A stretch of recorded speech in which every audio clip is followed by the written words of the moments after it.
News Services Division of Akashvani presents Northeast Diary.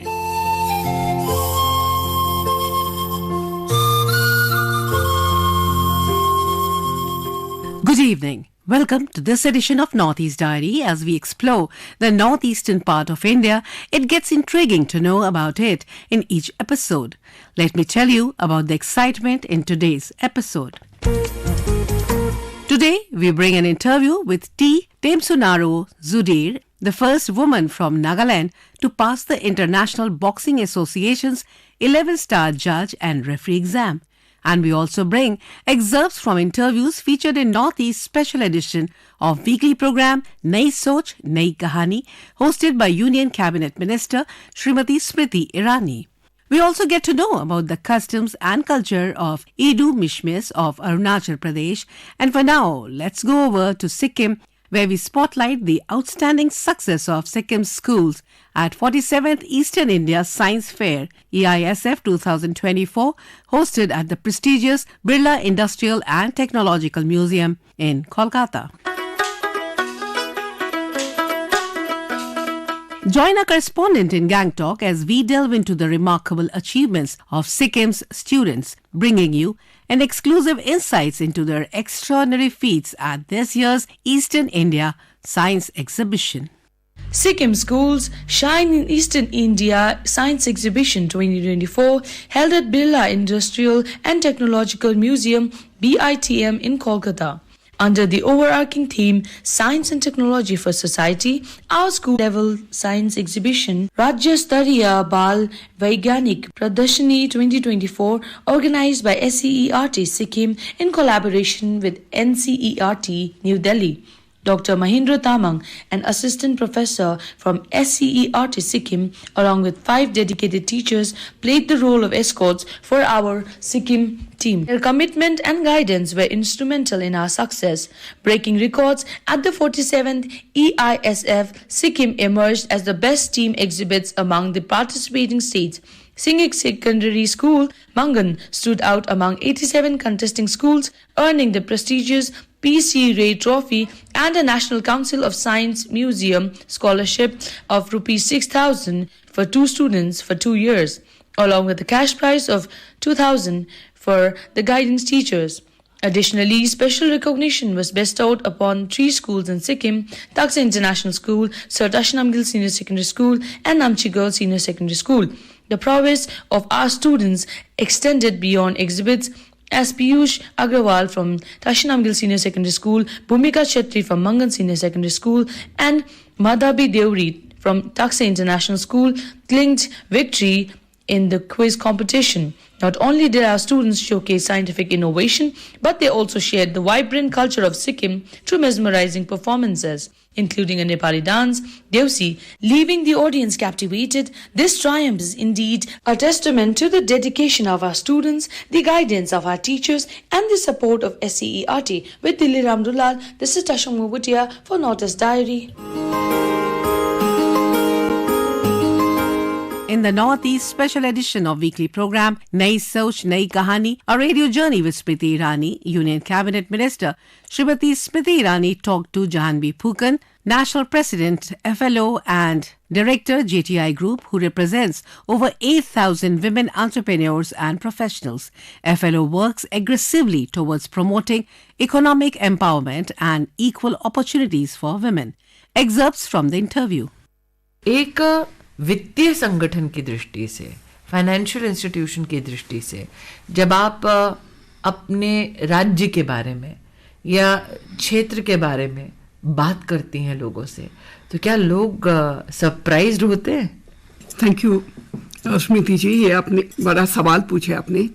ये north east में, since we started 35 years ago as an entrepreneur, and all the hurdles that you face, abhi jab dekhte hain the whole progress and the way the Northeast has been taken forward to the rest of India, to central India, thanks to Modi ji.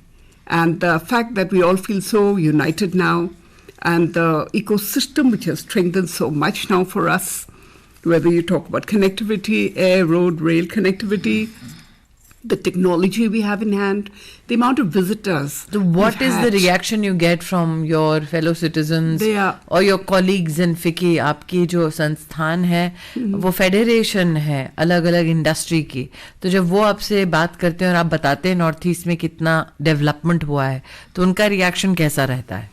You know, it would be ironical that the first time in 70 साल या आगामी not 100 साल visited. तक जो संभव नहीं हो पाया वो इन 10 वर्षों thanks to में Modi कि ji, yes.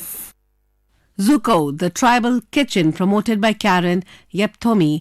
Karen, you bring Northeast to the national capital through food.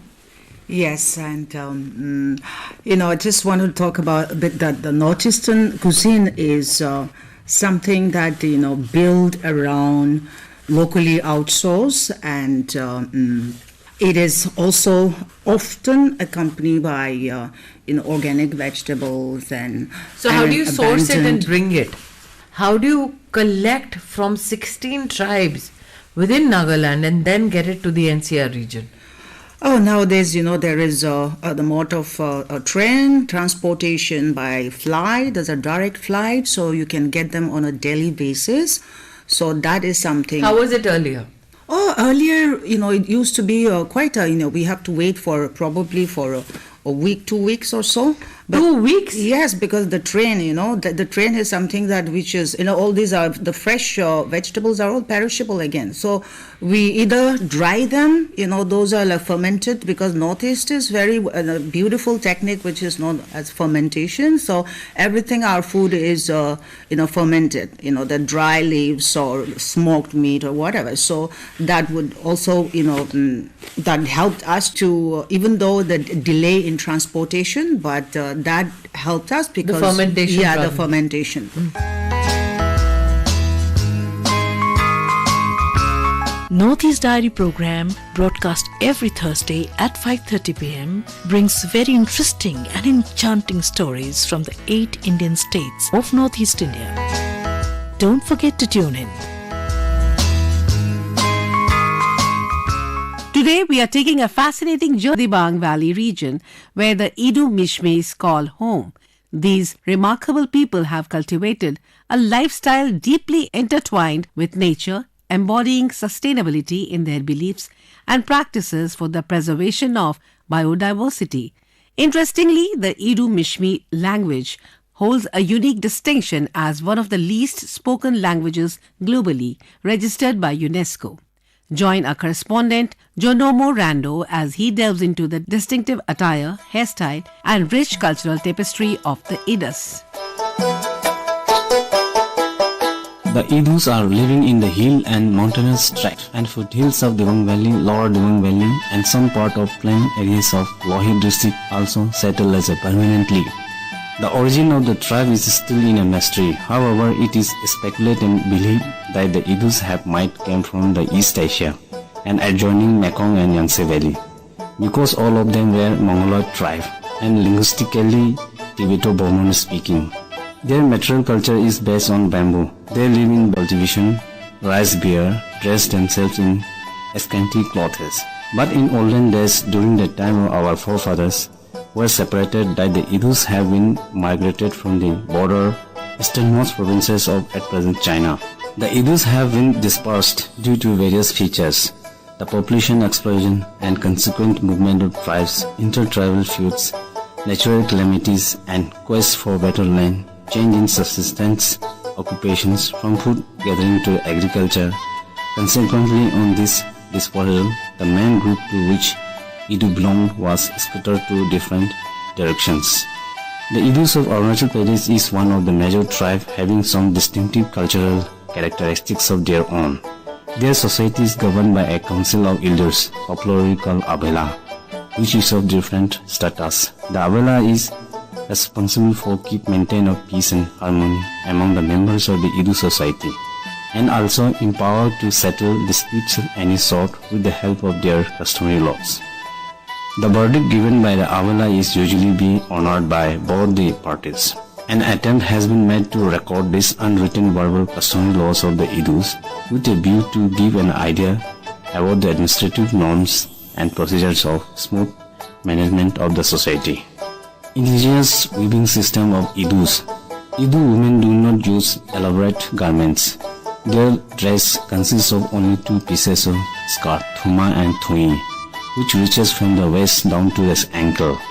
Like their women, Idu men do not use elaborate garments. A loincloth protects his modesty. The portion of upper part of his body, a sleeveless shirt or worn, which is woven from cotton or wool. All women know how to produce apparel for themselves, for the family in their small waist looms. There is no fixed frame and no reel, but an interesting feature of the fabric is that only the warp is visible on the surface and very compact and thick. Methods of hand weaving. Weaving keeps women occupied in hard leisure hours. Fibers are extracted from malu, a nettle plant, and nabe, a small shrub. These are collected from the jungle and dried. The fibers are extracted and made into balls and then put into hot water. The ash of burnt wood is added to it and stirred with a ladle. The yarn is then taken out, washed, dried, and then put into the loom. Cotton yarns are all imported as cotton does not grow in the valley. Nowadays, yarns are available in the market in a variety of colors and at reasonable prices. The indigenous method of extraction of weaving is totally given up in the present context of Devang Valley and Lower Devang Valley districts. During these days, the Idus are adapted for their looms from the plants, like the dyes are made from plants found in the jungle. Only three colors are made: red, green and black.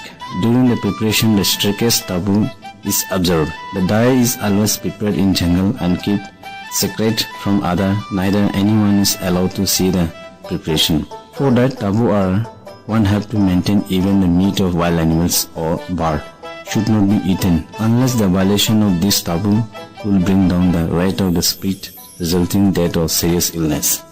Red dye. Red dye is prepared by crushing the tubers of the Coptis arrow and boil in water for an hour long with the yarn. The yarn is then taken out and dried in the sun. Green dye. Green dye is prepared from the leaf of boiled water for a long time till a distinct color appears. The yarns are dipped into it and kept for some time. After vigorous stirring it then taken out, washed, dried and put on the loom. Black dye. Black dye is prepared from the leaves of the macamo tree, which are put into water in a vessel and slowly heated over a fire. Then the yarn is put in along with wood and ash, and contents are stirred with a ladle. The yarn is taken out, washed, and process is repeated 3 times. Each time leaves are used and ash is added, and finally this is washed, dried and put to the loom. These are mostly diamond shape, either plain or decorated. The color combination in shirt is black, red and green. Red and black are used in diamond designs. There are different varieties of shirts which are woven in the portable loom. A tonde is a very costly garment made of wool.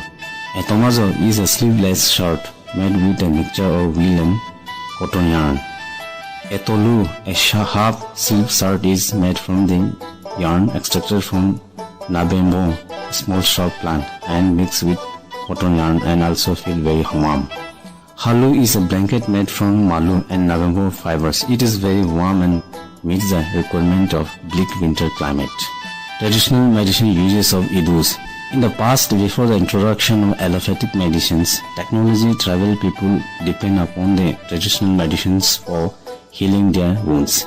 Therefore, fathers transformed this practice from generation to generation through cultural heritage, because of which we benefit even today. At present, some ailments are being cured through the traditional medicines derived from roots using since time immemorial. Most of the medicinal plants are found in the Indian forests, especially in the western parts in the forest area. Economic use even in the local markets. Due to this unscientific way of harvesting of medicinal plants, some of the valued medicinal plants have been eroded and extinct. Quite a few are now on the verge of extinction with the reduction of forest areas in the country as a whole and Arunachal Pradesh in particular, but it generates income. Harvesting medicinal plants in wild forms from the forest land has its problem and risk. Meanwhile, they also tried various plants in different experiments for treatment of numerous disorders of their health, and they were discovered some among them that had curative properties. This is an attempt to give a description of some of the plants that are used by the Idus for medicinal purposes. Impact on modernization. In the modern days, the development of socio-economic is one of the pivotal role, and advancement of scientific technology is impact on everywhere. Since then, IDU Mishmi have concentrated on agriculture, but slowly it became a changing now. In the urban areas, they have established a good business in different areas, and secondly, literacy rate is increasing day by day, and most of the educated unemployed youths, they have been engaged under self-employment scheme. In the rural areas, the villagers still have habits of barn and sledge shifting cultivation and their own June areas. Though the rural life is not fully changed and yet to come across a lot of things has to do. In the sight of social changes, a lot of reformation has come in view of child marriage system and fine system of punishment. In the development of road communication, we need accessible master plan for connectivity of town to town and village levels. Though all IDU Mishmi are not lettered, but they know the dignity and magnanimous of their outside people.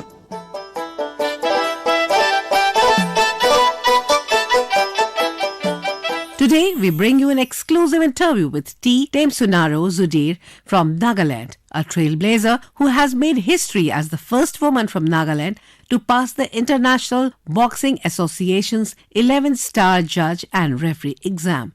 This significant achievement took place during the exam conducted from December 22nd to 27th, 2023 in Noida, Uttar Pradesh. Hailing from Kelingman village in the Mokokchung district, T. Tamaro Zudir currently serves at the 15th NAP IR Mahila Battalion with the rank of Nayak.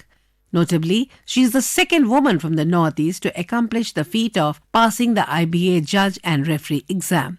Stay tuned as she shares her inspiring journey in an interview conducted by Tamsurenla.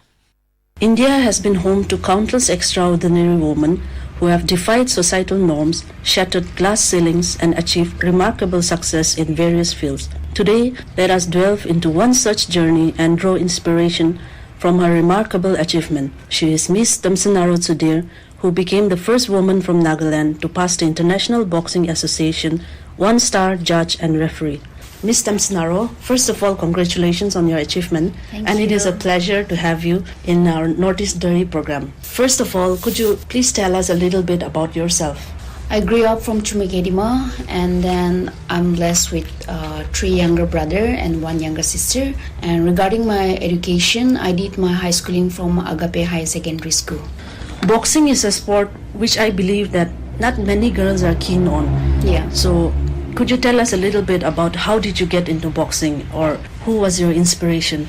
So it was through one of my cousin sister I got into this career, and it was only her that I got the motivation, and I was inspired by her only.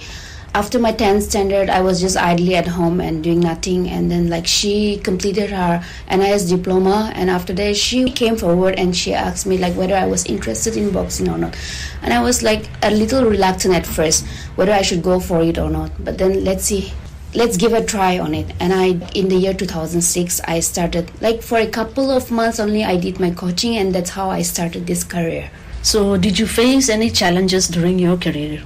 Of course, I faced a lot of challenges during my career. Very much frankly, me coming from a humble family, it was not easy to maintain this career. Of course, government aids were given to the players, but it was for traveling and some maintenance, which were still according to a limited budget. And especially when it comes to boxing game, it's an individual game, and personal maintenance for physical health is highly required. Mm-hmm. You being a woman, and especially being a Naga, can you kindly share your experience during your boxing career?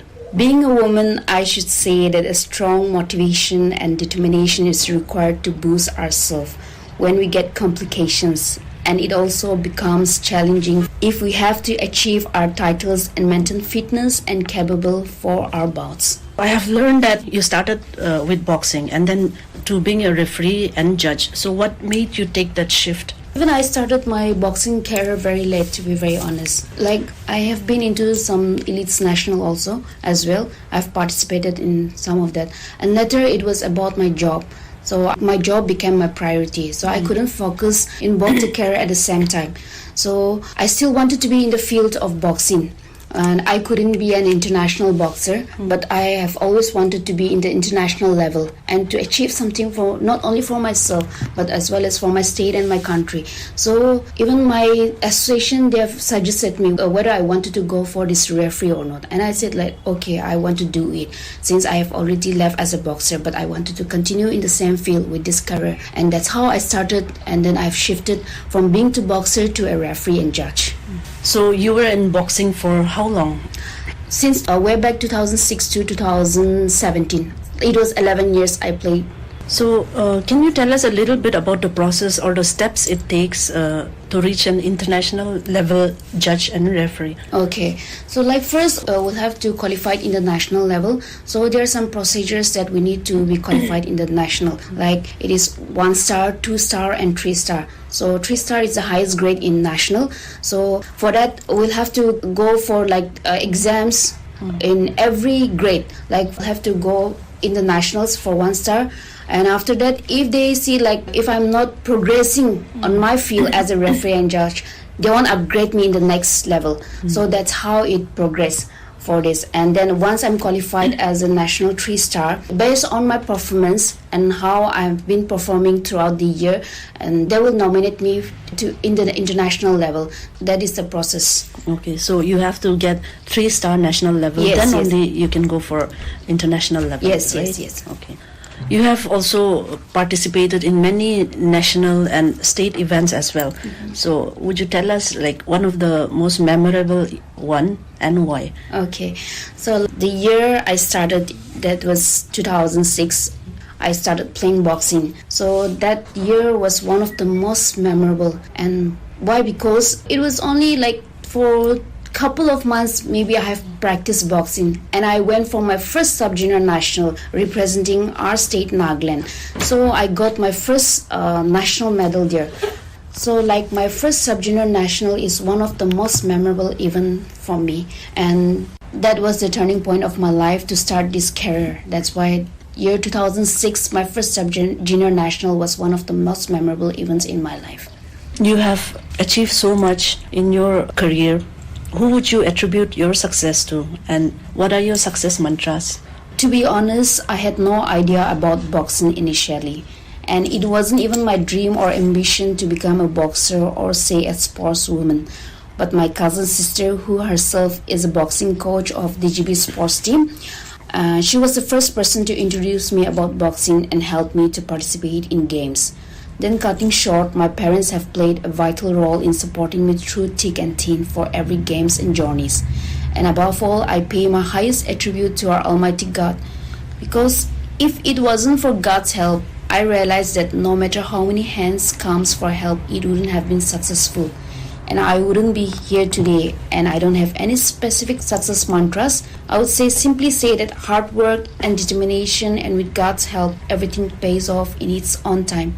Be consistent and channel your weaknesses and strength.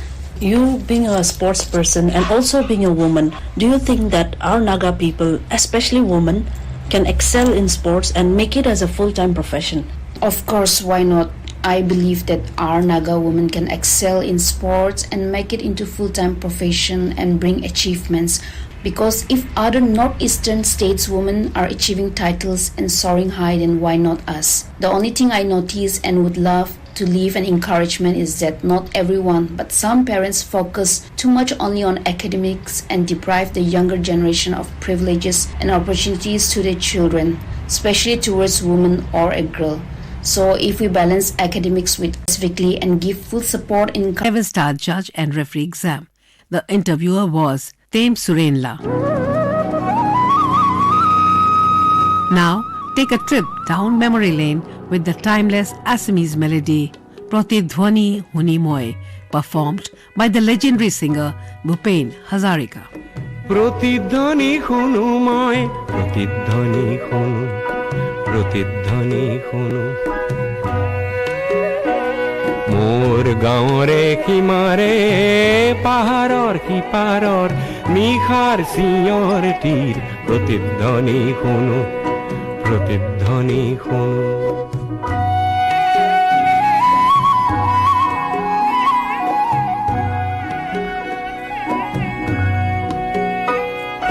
কাণ পাতি শুনো মই বুজিব নোৱাৰো চকু মেলি চাওঁ মই মনিব নোৱাৰো চকু মুদি ভাবো মই ধৰিব নোৱাৰো হেজাৰ পাহাৰ মই বগাবনে জানো নিশাৰ চিঞৰটিৰ প্ৰতিধ্বনি শুনো প্ৰতিধ্বনি শুনো With that, we come to the end of this edition of Northeast Diary. Do join us next week to hear more stories from this enchanting part of India.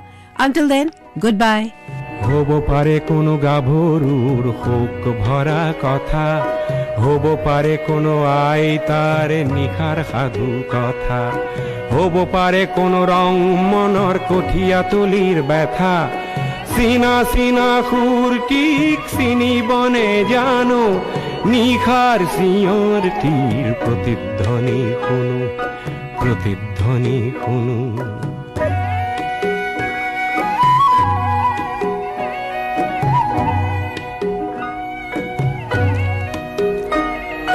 শেষ হ'ল কোনো গাভৰুৰ শোক ভৰা কথা শেষ হ'ল কোনো আইতাৰ নিশাৰ সাধু কথা শেষ হ'ল কোনো ৰং মনৰ কঠীয়া তলিৰ ব্যথা চিনা চিনা সুৰটিক চিনিবনে জানো নতুন চিঞৰটিৰ প্ৰতিধ্বনি শুনো প্ৰতিধ্বনি শুনো